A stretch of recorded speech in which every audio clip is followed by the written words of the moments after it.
we're recording. I should introduce myself. I'm Sarah Renee. I've had a drink and a little bit, and, What do you do for the show, Sarah? I do nothing. I don't... You haven't even had that much to drink. No! Do you need a snack? Mm-mm. I'm Shannon Mickelson. Okay, drink a little slower than that. Mm-mm. I play Sherlock. I did all these establishing shots, I think, the day that this episode came out. Yes, you did. They're very pretty. I wish that I hadn't used them all. You're really pretty. Wow. I was gonna do some play on I wish I hadn't used them all, but I can't think of something to do with that. This is the best shot of the whole show. I like that focus. I know there's a word for it. Rack focus. Yeah. That shot where I pull it down, I was the only person. I was holding the camera and doing that. It was very hard not to shake claps it. for Shannon. Oh, it's 11:11. Let's make a wish. That's Lindsay. That's Tabitha Cookson. I love her so much. Originally Tabitha was going to have a very different role. My whole idea with including Tabitha. So Tabitha was first mentioned in the our Studying Scarlet arc at the end when we have the newspaper. And Gregson in the original books is a detective, not a reporter. We just kind of threw that line in there as a fun reference. And then it was like, we brought her up a couple other times, and then we decided, hey, let's have her in season 2. And it was originally I was going to have, she was a witness in a case. And I don't remember what Sherlock Holmes story inspired that now, but there's one where, a journalist is some kind of witness, and I was like, man, wouldn't that be interesting? But then we ended up doing something very different. I think it's better. Which we came up with pretty late in the game, considering. I don't think we had even come up with that before we cast Lindsay. No, because I feel like by the time that we had cast Lindsay, we were like, and you get to kill a man. Yeah, that's true. But we cast Lindsay, a week before we filmed with her. Literally, she came in, she read for us, and we were like, great, do you want to do this? Yeah. Your facial expressions. God, okay. I'm so bad at acting, really. The reason I bought this shirt is to cosplay Marty McFly. She's a fucking nerd. I love those moments where we had to hold it for as long as possible for the opening music to play. And usually we did not hold it long enough. Before someone smiled. Side note, Shannon's favorite movies are Back to the Future and a few other things. My favorite movie... Star Wars. Yeah, my favorite movie is Jaws. Such a good movie. Cassie's not in this episode, but she directed I got a text. Elliot's not in this episode. Eiley says At I'm all. having fun. I am. And I can't get my phone open. Good. I haven't drunk that much. Why am I like this? So the opening sequence is different in every episode. Because after this episode, Adrian's not in it until she shows up in episode 6 again. And there's a couple other clips added in. I love that. I love that that's the last shot of the opening sequence, and then it happens. But it's such a good shot. The reason this scene is shot this way is so we wouldn't have to make an ear. Although I don't think that would have been too bad. But it wouldn't have looked good. This is much more effective. And we did close-ups too, but I really wanted it to be one shot. Because I think that was more fun. And that was better continuity-wise. Why did I buy this tweed jacket? I think just because. We kind of had this kind of rule throughout this year where if we wanted to buy clothes, we were like, well, would Jamie and Sherlock wear these clothes?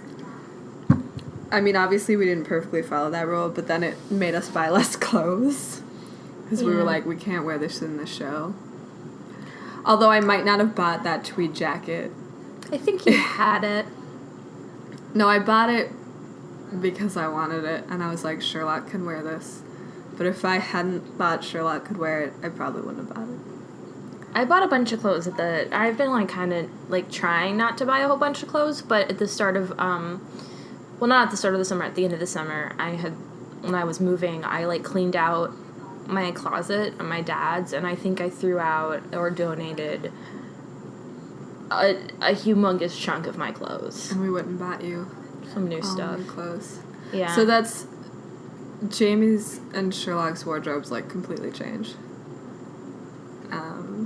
Because Sarah got new clothes, and then I just wanted to dress Sherlock a little different because I was like, she's been through stuff, and not that the clothes necessarily reflect that, but I just feel like she would have new clothes. Yeah, my thing was purely my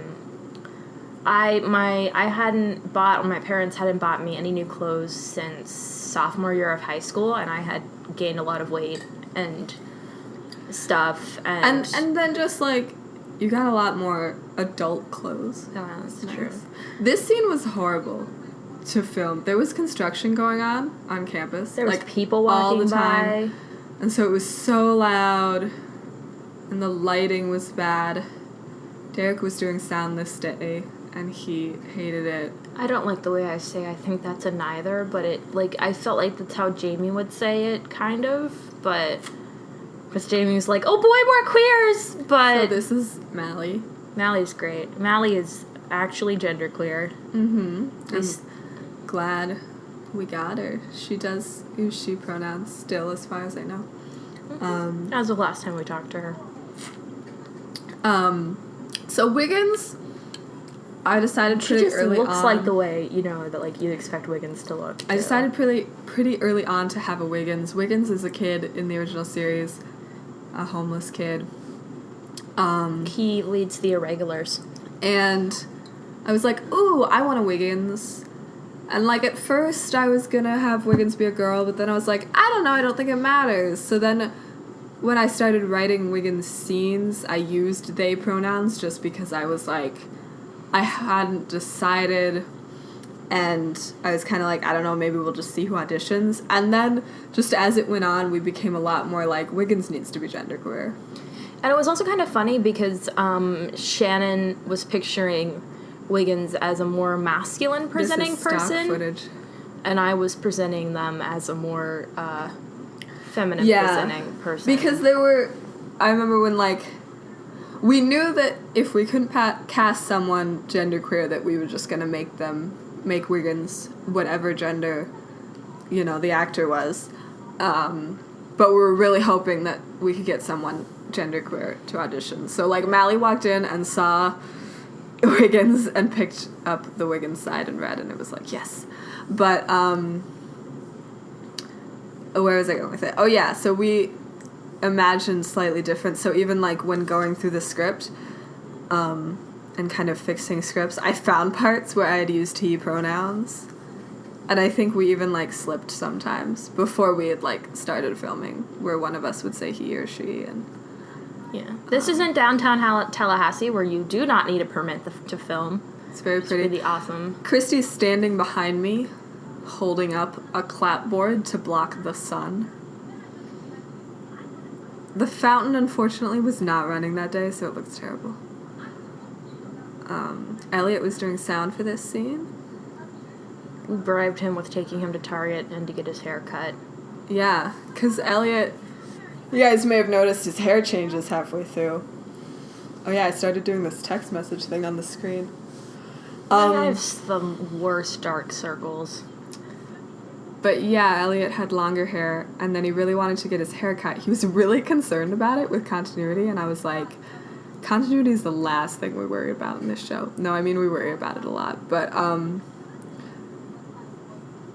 it was really because we filmed all of his vlogs first, and then, so it was like, so he needs to have that hair theoretically through the 4th episode, but he ended up getting his hair cut, and then he wore a hat through the whole 4th episode, which we filmed at different times, so at some points his hair is technically correct, and at some points it's not.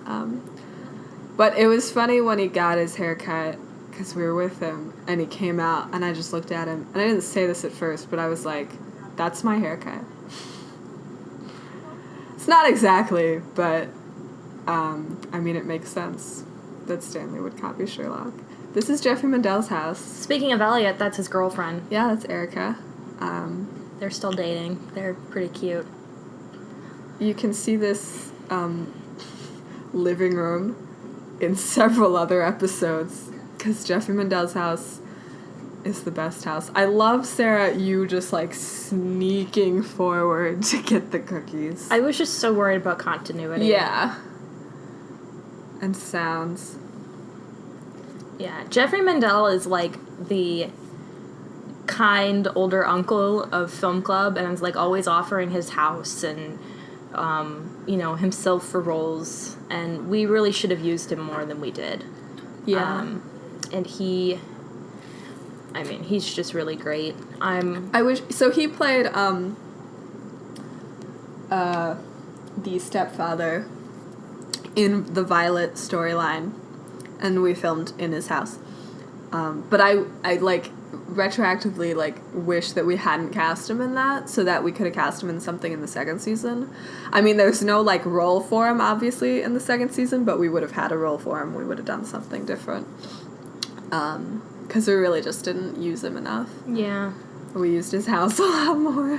I think I'm really hoping to get him for a future project, if possible, but it just really depends on where we all are. And something about this scene, like, Cassie directed it, and Cassie's not really a cinematographer. Also, we were trying not to show the bookcase.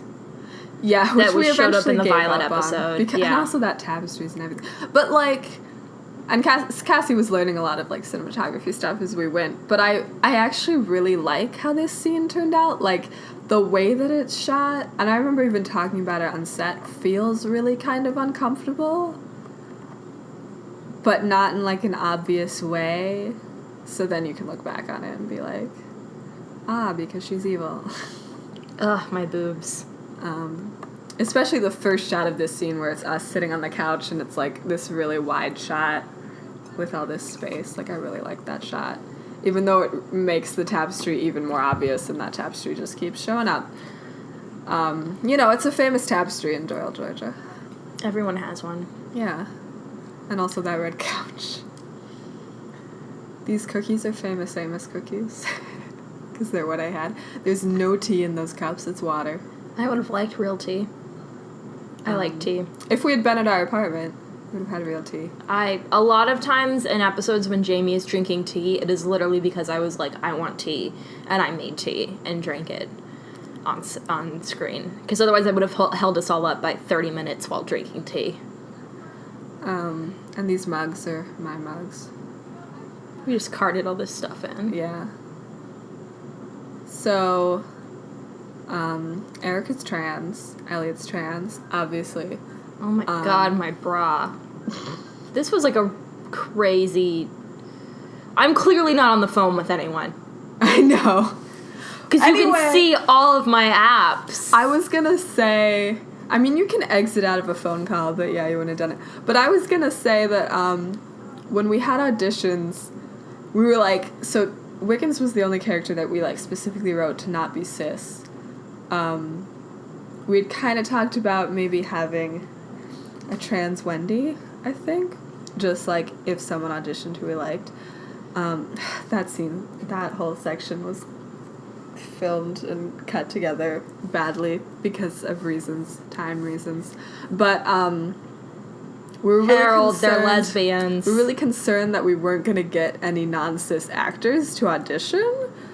And then Elliot and Erica walked in. Yeah. It was, actually, auditions went really well because... Yeah. It was, like, one of the things we really wanted to do is we wanted to have as many people of color as possible. We really wanted a Wendy who's a person of color, and unfortunately, that didn't happen, but... Yeah.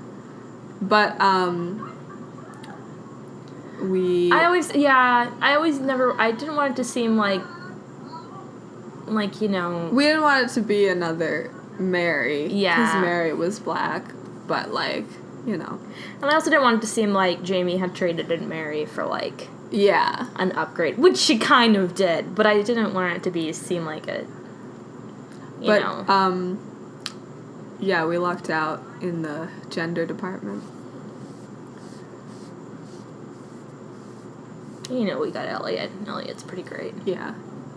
Even though I had to, like, rewrite Stanley. I know. I was really reluctant to cast Elliot, TBH. We're talking about Elliot and he's not even in this episode. I know. We should be talking about Orla, but she's pretty cool. Orla's great. So yeah, we cast Orla in, like, November? Or maybe we even cast her in December. No, because we filmed quite a bit with her. We wouldn't have had time. But, yeah, we cast her pretty late in the game, but she was really great. Very professional. She always wanted to, like, actually film, which I appreciated. I mean, you know, I doubt she'll listen to this, but it's just kind of like, I always felt she was kind of uncomfortable with the kissing. The kissing and the actual kind of being more intimate with Jamie. There was originally a lot more kind of just intimate moments with Jamie and Wendy written. And I'm not even talking about, like, sexual moments, just, like... Which partly we then, like, cut down just because of time. Especially since we had to, like... not that we really cut down stuff with Wendy because we had to refilm stuff, but a little bit. But there was moments where it was like I would be like on set, I'd be like, okay, I kind of want Jamie and Wendy to actually kiss here. And then Orla would be kind of like, oh, but do we have to? And then I'd be like, okay, I mean, clearly you don't really want to do it, so. Which, like, no offense to Orla. It's an awkward weird thing. And she's not queer. Yeah. Somehow we always ended up giving you not queer girlfriends. Because, I mean, yeah. You know, it's hard, especially when, like, we're such a small production, we're not paying people, and we don't have time to, like, do a lot of casting. It's hard to, like... And it's hard to be like, hey, what's your sexuality? Because that might determine whether we cast you. Like, obviously it would have been better to have a Wendy and even a Mary who was WLW, as the kids say these days. A Wulwa. But also, it's really hard to get actors to make this time commitment. Yeah. And it's something that we really tried to stress during... Because we had people drop out last year, so we really tried to stress... Especially this season, when we had more characters who were, like, main characters. We added in Wendy and Stanley, and Eliza kind of got upgraded, and even when we were, like, really stressing, like, you're going to be filming this the whole entire school year, we still had people drop out. So if we ever make that... you know, here's how to make a web series podcast, which I kind of want to do. I think one of the really big things I want to stress is if you're not putting money up, have backups. I would say that... Yeah, and just have in your head, oh, what do we do if... Yeah. Like, we thought about what if we don't find a Wendy, because Wendy was somehow the hardest person to cast. And we briefly... I think it was a combination of the time commitment and then the role itself. Yeah, and we... Like, when we... even before, like, we held auditions, when we were thinking about, okay, if we can't find a Wendy, what do we do with Jamie's story arc? And we were going to have Jamie end up with Wiggins, weren't we? Maybe? That sounds about right. It was, like, something we considered. It was, like... And Wiggins, not that Wiggins would have been that much more of a character than Wiggins is, like they would have. Yeah. But then I remember, I think you suggested it, and I was like, so you think it's more likely we're going to find a genderqueer actor than a Wendy? And it ended up being... Yeah, it was more likely, apparently. Imagine if we hadn't found a Wendy, and we had cast Elliot as Wiggins, and then Elliot and I would have had to kiss or something. Yeah, because I wanted to cast Elliot. I hope you're listening to this, Elliot, and you can share in this revelation with me. Those shots of Orla in the window, done months later after the rest of the scene. Yeah. This was one of the first, like, days that we filmed. We filmed with Adrian. We filmed this in September, and the shot with Orla was filmed in December. Yeah. Because it was, like... Yeah, it's just crazy to think that. And it's especially just crazy because you're in one of those shots and it's like we had to get that continuity right. And I remember I had walkie-talkies going with Cassie. I just remember just putting on this outfit and redoing this makeup so much and just wanting... And it wasn't an easy makeup because at the time I wasn't comfortable with eyeliner and I was lining my eyes and it was just... and it wasn't a very good eyeliner. It was like I'd gotten it in a beauty box, and I was like, oh, this is a brown eyeliner, and I've been wanting to put Jamie in some brown eyeliner because it felt like a very Jamie thing versus black eyeliner, which I really like. And so I get this brown eyeliner, and I was so excited that I used it for this episode, forgetting that this whole entire episode takes place in one day, and that I would have to redo the makeup many, many times. Yeah. Otherwise, I would have done something different. The way that Jamie does her makeup is completely different from how I do my makeup, which sounds like it makes no... Like, when I tried to... And I can't even really explain some of the differences, but a lot of it's just color choices and how she applies it. That police car driving by was a complete accident. And it's And me turning to look at it, like, it very obviously looks like I'm looking at it. I wasn't. I was just looking away at that moment. And so I cut it together to seem like I was looking at it. Yeah, it was just a really awesome coincidence. I think that's, I think that's Lestrade, driving away. Which doesn't make sense because she walked in the opposite direction. Yeah, but... It still could be. They drove around the block. It's a complicated campus. Well, considering how the campus itself is laid out. In real life, In real life. It's totally plausible that they had to drive around in a circle.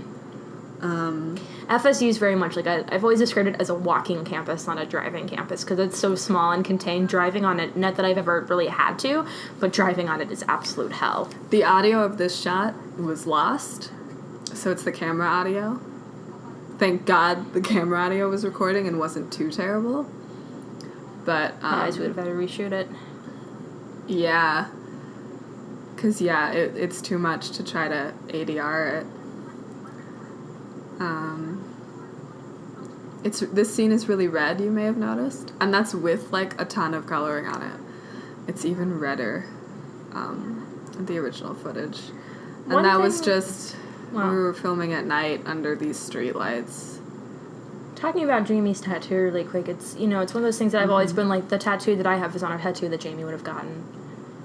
I think I posted about that on Tumblr at some point where it was like, I can't remember what exactly my word choice was, but it's like, Jamie wouldn't have gotten a butterfly tattoo. That's all me. This is one of the few episodes that shares the name of the original story. Wiggins is only Wiggins. I don't know what Wiggins' real name is. I don't think anyone knows. I don't even know if the name Wiggins is part of Wiggins' real name. I am a man who will fight for your honor. I love that song. It's the, like, breakup song at the end of this, and it shows up, like, a couple more times throughout the show. There's something else I was going to say. I don't know, though. Oh, this is when I started putting bloopers in. Because I almost used this part, except that, like, we all start to laugh right before I could have cut it. Yeah. That's good. That's good. I was gonna say that I really enjoyed having an episode that took place all in one day. Since in the first season, we couldn't do solving a case in one day, really.